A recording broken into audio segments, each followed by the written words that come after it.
All right, this section is going to be about defining your niche and really finding something that's going to resonate with yourself and your audience. So first, let's get clarity on what our niche is. We need to focus on exactly who we're targeting. Very similar to our avatar, but we need to find out what problem are we going to solve for our avatar. Okay, and it's not this broad thing where it's all men or it's all women or it's all men who are interested in sports. It's much more narrow. So let's go ahead and take a look at some examples.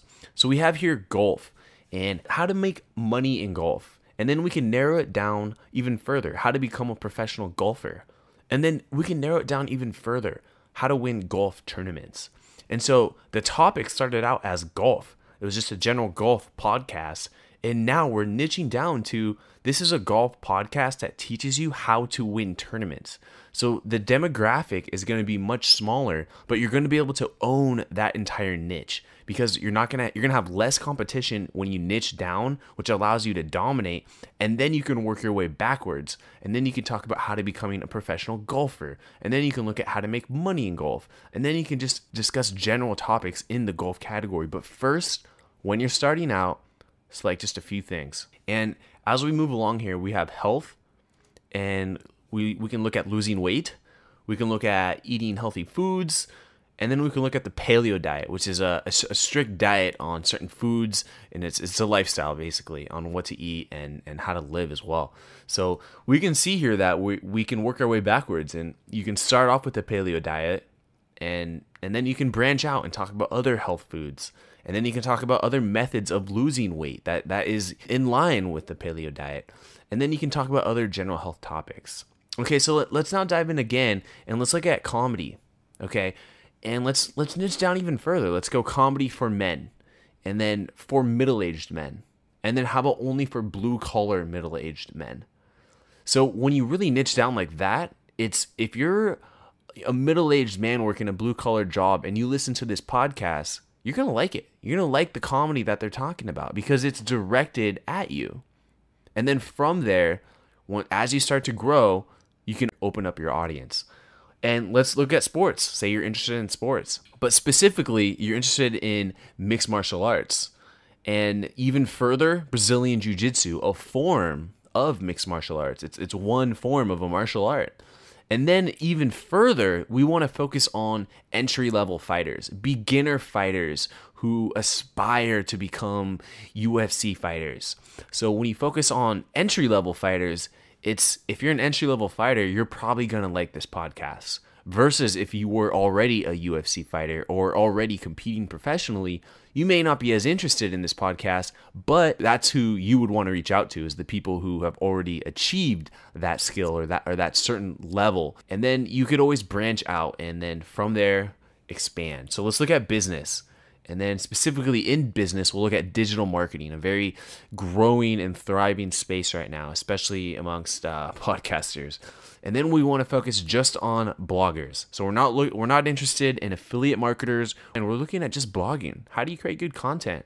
And then specifically, you can even dive it down deeper and talk just about conversion optimizations. So within your blog, what can you do to increase conversions on maybe your email opt-ins or your sales pages, other types of landing pages?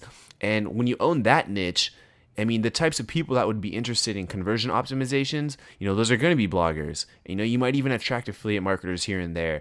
You might even attract different coaches who want to increase their optimizations. And then you can really start expanding out. So if you can see what I've done here, it's you start off with a broad topic, and then you try and take it down one step lower each time. So of course, yes, you do lose your audience size, but you're not going to win that market.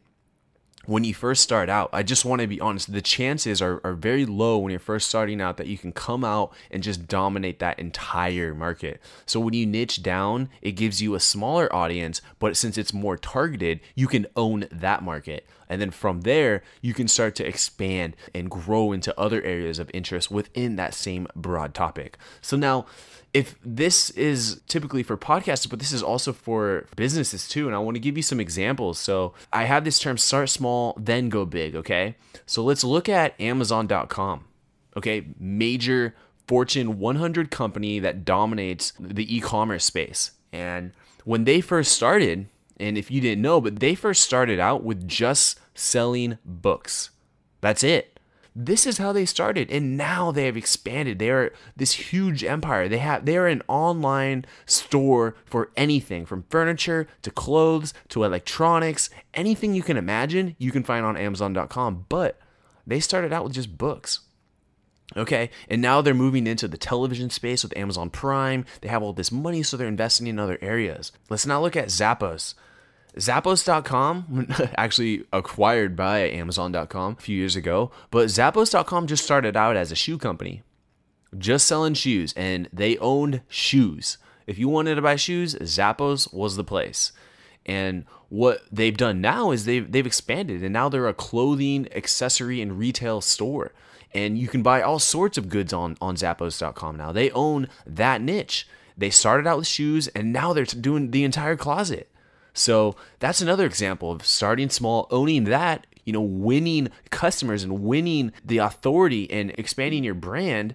And then now let's look at Google. Okay, when Google came out, they primarily were involved in search. They were doing a few other things at the time, but primarily Google thrived off of search, and they still do today. I mean, whenever you're searching something, the chances that you're using Google, are very high. And they started off with search, and now they've got Google Glasses, the Google Maps. If you have a website, you know who Google is. You probably use their tools. And they just offer such a wide variety of online products. So basically, start small and then go big. It's not only with podcasts, it's with Fortune 100 companies.